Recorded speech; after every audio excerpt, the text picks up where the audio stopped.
నమస్కారం AP9 news కు స్వాగతం. ముందుగా హెడ్లైన్స్.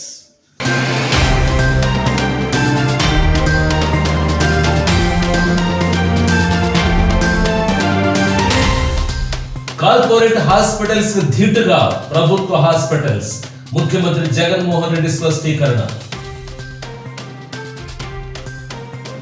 మరోసారి సత్తా చాటిన ఏపీ పోలీస్.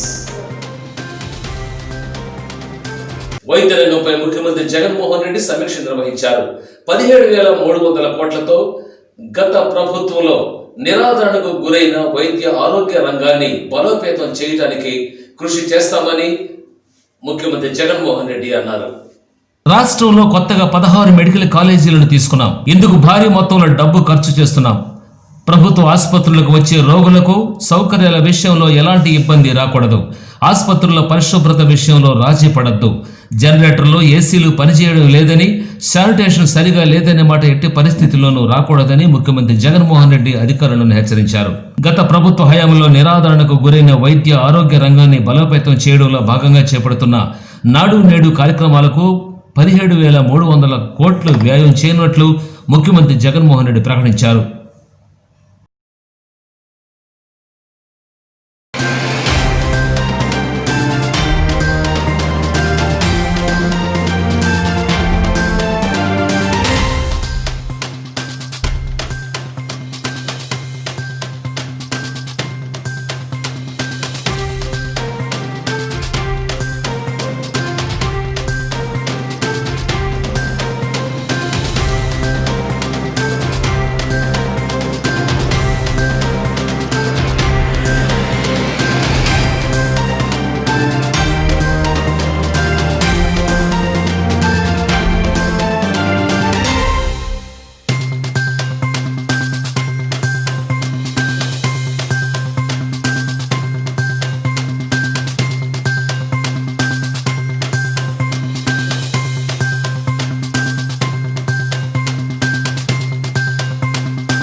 ఏపీ పోలీస్ శాఖ 24 గంటల్లోనే మరో సంచలన రికార్డును సాధించింది. ఏపీ పోలీస్ శాఖ 24 గంటల్లోనే మరోసారి జాతీయ స్థాయిలో అవార్డుల్లో సత్తా చాటింది. గవర్నెన్స్ నేషనల్ పోలీస్ ప్రకటించిన 28 జాతీయ అవార్డులకు గాను ఏపీ పోలీస్ శాఖ 18 అవార్డులను సొంతం చేసుకుని రికార్డు సృష్టించింది.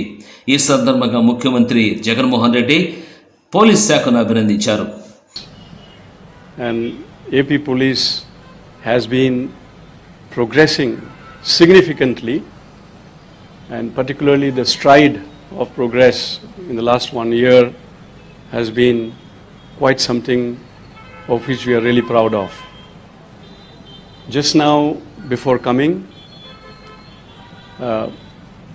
I think many of you must have seen it in the media that AP Police was able to get a lot of technology awards, about 48 Scotch awards out of the 83 awards nationally. But just now, before coming here, there was another series of awards called as Governance Now, India Police Awards.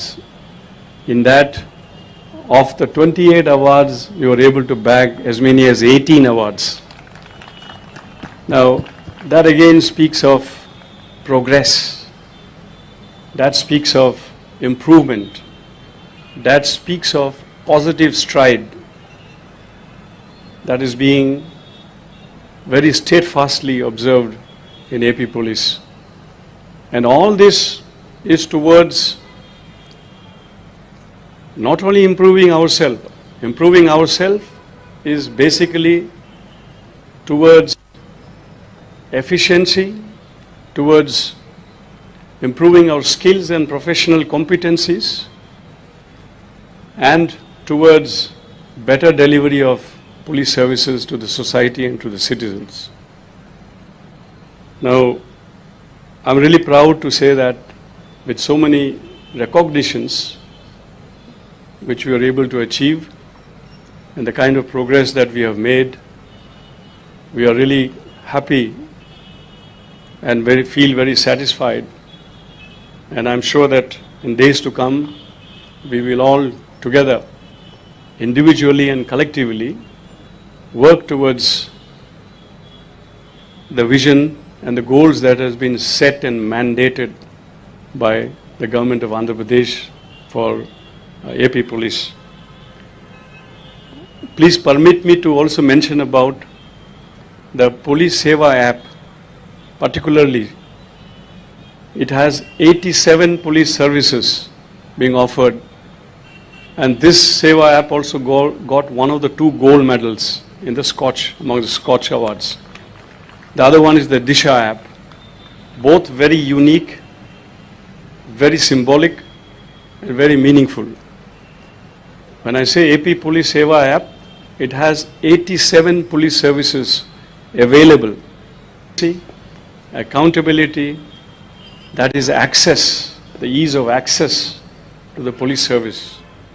It's empowerment of citizens, and that is precisely that we are trying to aim towards, offering better services as mandated by the government, services to the needy, services to the common man, and that we were able to really achieve through use of technology. Friends, today, amongst the various events that we have organized during the last couple of days, post 21st October, when we really pay homage to those amongst the police who have laid down their lives, who have made the ultimate sacrifice in the course of their duties, in the altar of their duties. There can be no greater sacrifice than their own lives. In times like this, we take stock, pause, and remember and pay homage to those who lay down their lives. And in times like this, we also look into the various welfare measures that we extend to our members of the police force and those families, particularly the families of the martyrs, families of those who laid down their lives. So on this solemn occasion, it's an occasion with mixed emotions, actually. We take this opportunity to reaffirm our ప్రకాశం జిల్లా చీరాల పట్టణంలో వైఎస్ఆర్సీపీ నాయకులు ఆమంచి కృష్ణమోహన్ ఆధ్వర్యంలో పట్టణంలో ఇండ్ల స్థలాల కోసం ఎదురు చూస్తున్న బాధితులతో కలిసి పెద్ద ఎత్తున ర్యాలీ నిర్వహించారు. ఈ ర్యాలీలో వైసీపీ నాయకులు ఇళ్ల పట్టాల కోసం ఎదురు చూస్తున్న బాధితులు పెద్ద ఎత్తున పాల్గొన్నారు. ఈ సందర్భంగా జరిగిన సభలో మాట్లాడుతూ మాజీ ముఖ్యమంత్రి చంద్రబాబు నాయుడు ప్రతిపక్ష నాయకుడిగా ఉంటూ ఇళ్ల పట్టాలు రాకుండా అడ్డుకుంటున్నారని, దళిత ద్రోహి చంద్రబాబు నాయుడని ఆయన అన్నారు.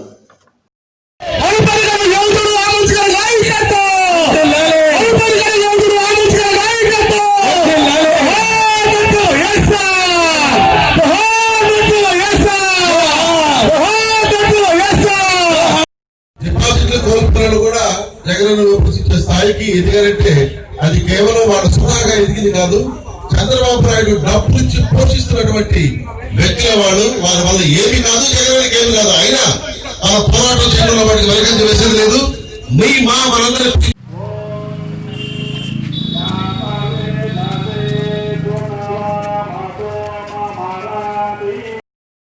ప్రతి ఒక్కరు ఈ కార్యక్రమానికి ముందుకు వస్తుంది కోరుతూ ఉన్నాం.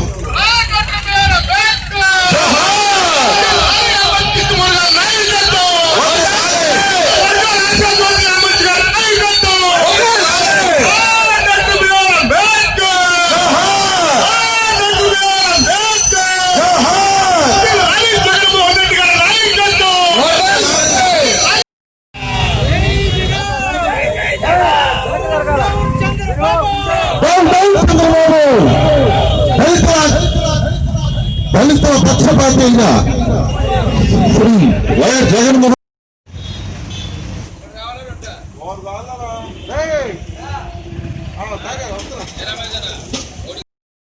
ఇందులో భాగంగా ఇళ్ల ప్లాట్లు దాదాపు 60 లక్షల మందికి రాష్ట్ర వ్యాప్తంగా ఇవ్వాలని చూస్తే దాన్ని హైకోర్టులో స్టే వేసి పేద ప్రజలకు ఇళ్ల పట్టాలు ఇవ్వలేకుండా అడ్డుపడుతున్న వ్యక్తి ఎవరైనా ఉన్నారంటే ఆయన చంద్రబాబు నాయుడు మాత్రం.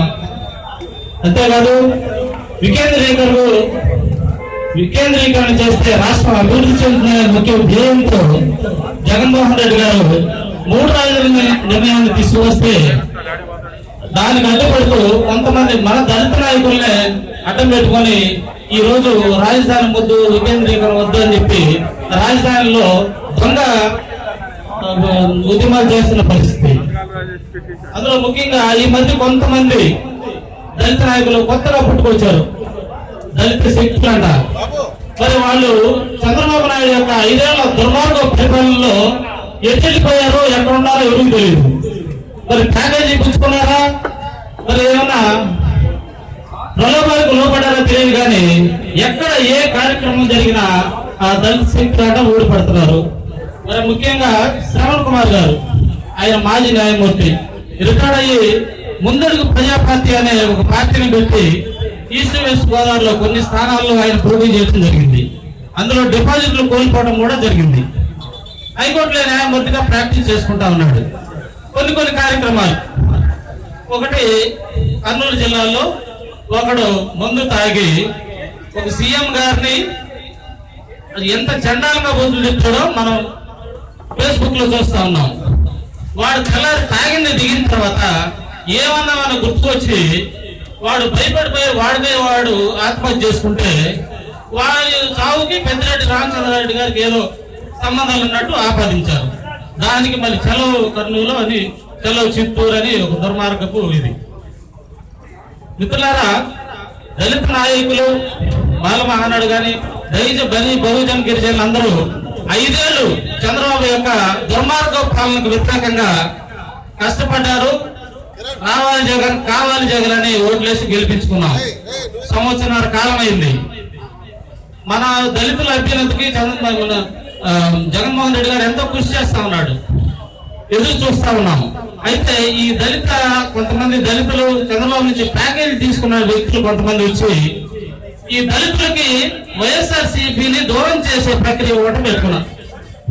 ఈ ప్రక్రియలో భాగంగా దళితులందరూ వీళ్ళంకానే ఉన్నట్టు వీళ్ళు దళిత వ్యతిరేకించి చంద్రబాబుకి సపోర్ట్ చేస్తూ దళిత వ్యతిరేకలు ఎక్కడ ఏం జరిగినా సరే, ఎక్కడ చిన్న వివాదాలు ఎక్కడ జరిగినా, వైజాగ్ లో డాక్టర్ చూసుకున్నాం, ఆయన తాగి నడి రోడ్డు మీద సీఎం గారిని విమర్శించడం, బూతులు తిడతాం అందరం చూసాం. ఆయన ఏదో అన్యాయం జరిగినట్టు అదొక గోళ. మిత్రులారా గమనించండి, జగన్మోహన్ రెడ్డి గారు దళిత పక్షపాతి. ఆయన మన దళిత అభ్యున్నతికి ఎన్నో కార్యక్రమాలు చేస్తా ఉన్నాడు. కాబట్టి మనం ఆయనకి సపోర్ట్ చేద్దాం, ఈ 3 సంవత్సరాలు వెయిట్ చేద్దాం.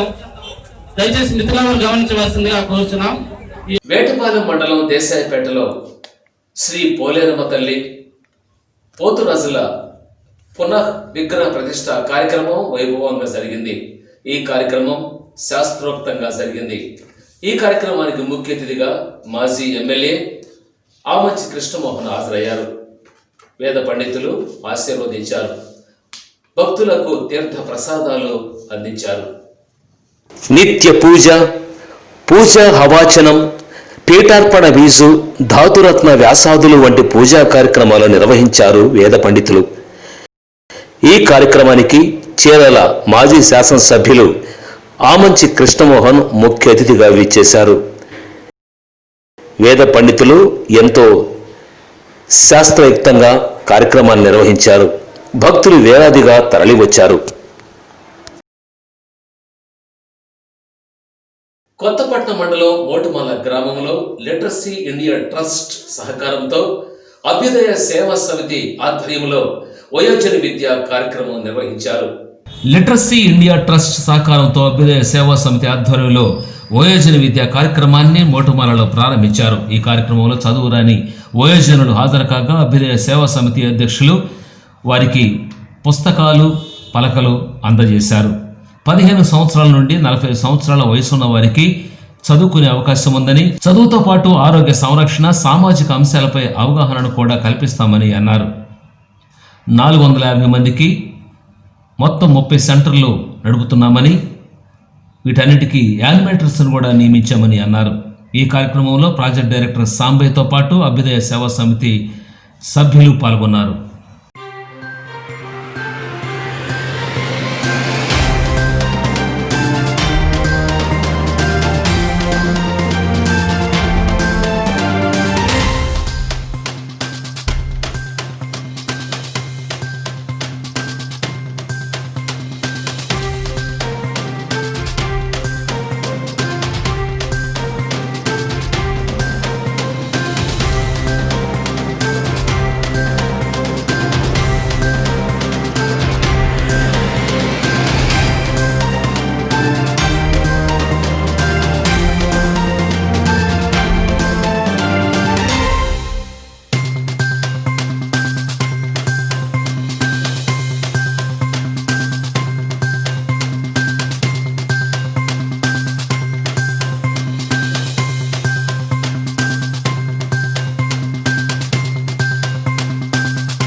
రాత్రి బడి చెప్పడం వల్ల మాకు కొద్దిగా ఉపయోగపడుతుందని మేము అనుకుంటున్నాము.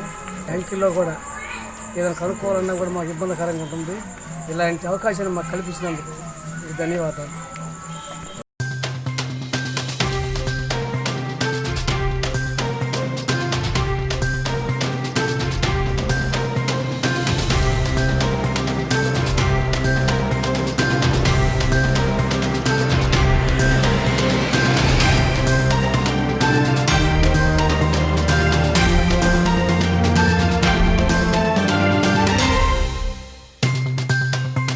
చెప్పు. ఈ రాత్రి సమయంలో మాకు ఈ బడి చెప్పడానికి చేసిన మేలుకై వారికి వందనాలు చేస్తున్నాము. ఈ సమయంలో ప్రతి ఒక్కరు మా మేలు కోరి ఈ విద్యా సంస్థలు మాకు అందించినందుకు వారికి ధన్యవాదాలు. బయట మేము ఎక్కడ మోసపోకుండా ఈ చదువులు మాకు ఉపయోగపడుద్దని నమ్ముతున్నాము.